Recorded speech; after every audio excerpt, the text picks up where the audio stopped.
Now, for those of you who don't know, this is a band called Disrupted Euphoria, and they play here a bunch, and they play a lot of different places all the time. Uh-huh. And they're a very popular local band and a band that we've seen here a bunch and all that kind of fun stuff. Yeah, I kind of said that like 3 or 4 times, right? Yeah. Yeah, sorry, my bad. Yes. What about that is happening? Unfortunately, our previous bass player, Sparky, has withered away and died. But from the ashes of the old Sparky always comes a new one. New Sparky! So we have a new Spark Master. That's some pretty fancy face work you got going there. Yeah, good plastic surgeon. Yeah, right? You look angry. I know you're a happy person, but you look angry. Good answer. Now, you guys have been playing around, right? Correct. How did you guys start this group? I was heading off to Musicians Institute, and I thought I should probably start a band while that goes on. And I found these two at Moore Park, and I knew that one in high school. He looked a bit different. A little. And basically, I was just like, I need a band. So, yeah, that happened. So that happened? That happened. Okay. And people like us, so we stick around. Totally. And did the mask help? The mask helped because... And what's the reasoning for it? Well... Would you like to explain? Wait, I'll translate. So. Okay. He says in his native tongue, but in English. Yes, please. Thank you. But in English, he needed the mask to be able to be present on this plane in a physical form. Okay. Yes. And when he doesn't have the mask on, is he present? He does not have the mask on. Oh. It's a dreadful sight when the mask isn't on. It's sort of like Darth Vader? Worse. More like Donald Trump when he takes his mask off. That's what you're doing. I see. What is some of the best ways that you have a female singer, right? And usually when people see a female singer, they're thinking all like, really good, like kind of like, you know, clean, crisp vocals and all that kind of stuff. Is that the case all the time in this band? In this band, maybe 10% of the time it's yay, I'm a girl, and the other times it's different. And it's a rare thing to see a girl do that. Yeah, very rare. Very rare. What makes you, Miss Hanita, what made you want to have that come out? Because that's not a typical thing that you walk down Beverly Hills and you're like, oh, check out that chick. She's No, so I got interested in metal at not as young of an age as a lot of other people did. I was like maybe 9 or so. And I always thought it was really cool how people could do that with their voice, make that sound. And I was like, how do they even do that without not being able to talk for the rest of their life? And when I found out there are a whole bunch of like technical, like very specific, like biological things behind it, went to this one, or I met him like 2.5 years ago. And then he was like, you want to learn how to growl so that you can be in my band? And I was like, yes! So he taught me. So literally, this is something that's just 2 years. This isn't something you've been doing since you were a little kid or anything. No. This is something... No, singing is. I've been singing like the same time as like I started learning to talk about the same time. Music was always in my home. And so, but yeah, the growling thing is only like a 2-year deal. Wow. This is amazing. Do you feel like there's a lot of people, for you in particular, to look up to, female vocalists and all that kind of stuff? And who would they be? Just in case there are any other maybe little girls out there that may want to be future growlers or anything like that. One day I will have an army of screaming little girls. But yeah, so see, the cool thing about influence for growling as a female is it actually doesn't have to be different at all. Like for a dude to look up to, like for instance, the people that I look up to and try to emulate the most, you know, depending on the song, are, you know, Randy Blythe from Lamb of God. It's really awesome. Johannes Ekström from Avatar, and not him anymore so much. I used to try and do the Johan from Amon Amarth thing, but he is huge, and I am not. So that didn't really work. But something that you have is you're a very small person, and you have this huge voice that comes out of you. Did it take a lot of practice, or was it something like once you figured out that technique, you were like, man, I got this? The bottom line was always, if it hurts, you're doing it wrong. Right.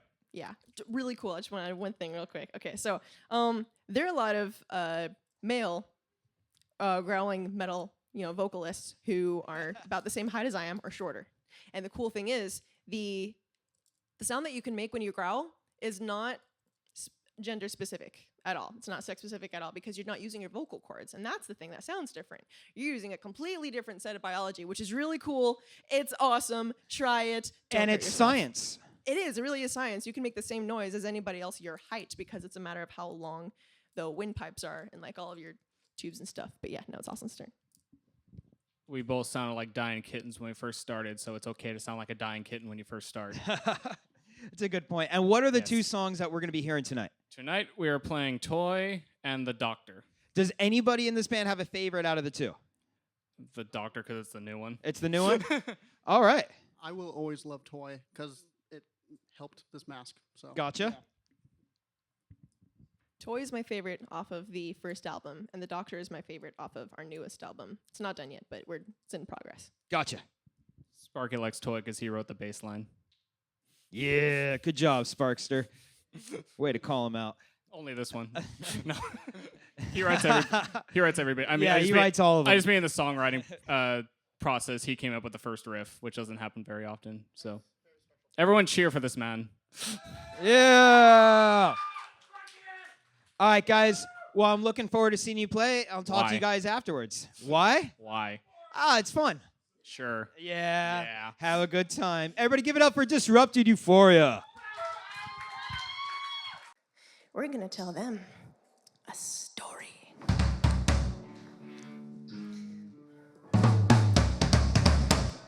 We're going to tell you the story of my favorite serial killer, H.H. Holmes. The year is 1893. H.H. Holmes has just opened up his motel. Some people call it the Murder Castle.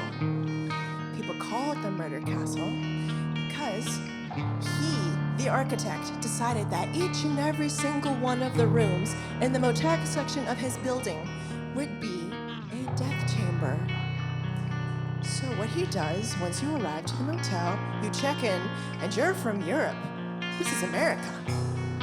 When you're from Europe in 1893, and no one knows your name here, no one will phone home or write a letter home telling anybody to come looking for you. So what happens when you reach your room is poison gas begins to leak up from the bottom of the vents in your room. The doors are all sealed. You don't get any air.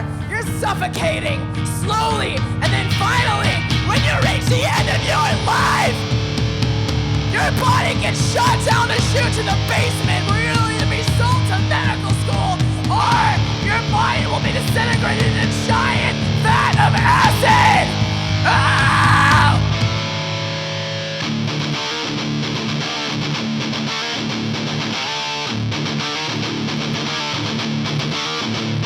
And the doctor will see you now.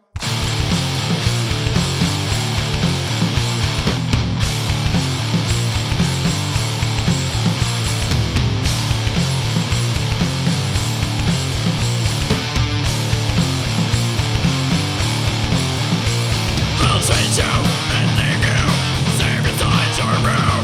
We'll leave you with no moon, nothing to conceal. So frail and weak,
up for Disrupted, Euphoria. And Brett. Well, boom. So, happy songs. Happy, happy, happy. So, what's the first one about? It's you. Cool. See, slight backstory. I didn't know that I would be writing all of the lyrics when I joined this band. I knew that he loved to write them so much, so I thought he was going to write them, and I was going to sing them. Hell no, it's your job. Apparently, that's my job. Right. So, Toy. You have to sort of believe what you say. I do. I know. So the story behind Toy is being used in any kind of relationship. It could be like your friend, parent, significant other. In my case, it was a significant other. Roger, But give me a name. Was it Roger? it was not Roger. Tony? No. Alfredo? No. Robert? Well, somebody said it. Timmy? Maybe. Austin? It was me. It was all It was Sparky? Austin. Max. But it's about being in a relationship where you are basically a puppet or a toy or just, a comfort object with no, thoughts or feelings or aspirations that you're allowed to do because you have to go and do everything that this person says because they suck. Roger. His name was Tim. Damn. That gives him some satisfaction. Right and over the what? And what's the second one about? Second one is about Dr. H.H. Holmes. Okay. He's Now, my favorite serial killer. you guys are very much into this kind of stuff too, right? Yes. Right? So why is it that you guys are into it? Other than just being like something that you're into, like what makes you guys connect to somebody like that? That's your department. I'm super interested in psychology and have been ever since I was I was in 7th grade. We dropped off my brother at Moore Park College over there. We stopped in the bookstore. I saw one book on psychology and I was like, flip. And it was really interesting. So just from then on, I used to be a biopsychology major, but I can't pass chemistry. Gotcha. And you feel like the psychology part is it's the darkness, right? That's where you it's find a huge your part of darkness. it. The cool thing too, H.H. Holmes didn't fit the he didn't fit the persona at all for how serial killers are usually supposed to go, because they usually don't finish any huge project other than killing people, and they never finish that because they usually get caught because they want to get caught. He's different. He graduated medical school. No other serial killer has actually finished some big academic thing. They usually drop out because they think they're too smart. Ben He did Franklin. not. No, but in a serious way, I know you guys, and you guys are just sweet people and everything like that. I see all of you still hanging out and still making jokes and everything along those lines. How does that keep happening? How do you guys not kill each other? We secretly hate each other, and we've masked that with jokes. That's true. That's a good one. That's a good one. And little Sparkster. And hitting is always applied in this band, too. Oh, wait, if you ever need anyone to hit, it's this guy. Look at him. He just absorbs punishment. Look at him. He loves it so much. Cry. Yeah. I mean, I love it. Is there a place where somebody can find more about you guys, your music, social media, anything? Unfortunately, we're limited to physical copies of our CD. You can get at any show except for this one. Sorry. But we have YouTube videos on our YouTube channel. We have at least 4 songs, I think. And then this is going to go up on Rock City's YouTube. So Yeah. that'll be nice. Absolutely. Well, Yes. guys, thank you so much for playing here tonight, and it's always been a blast having you here. Give it up for Disrupted Euphoria. See you guys later. Rock City Studios! Yeah!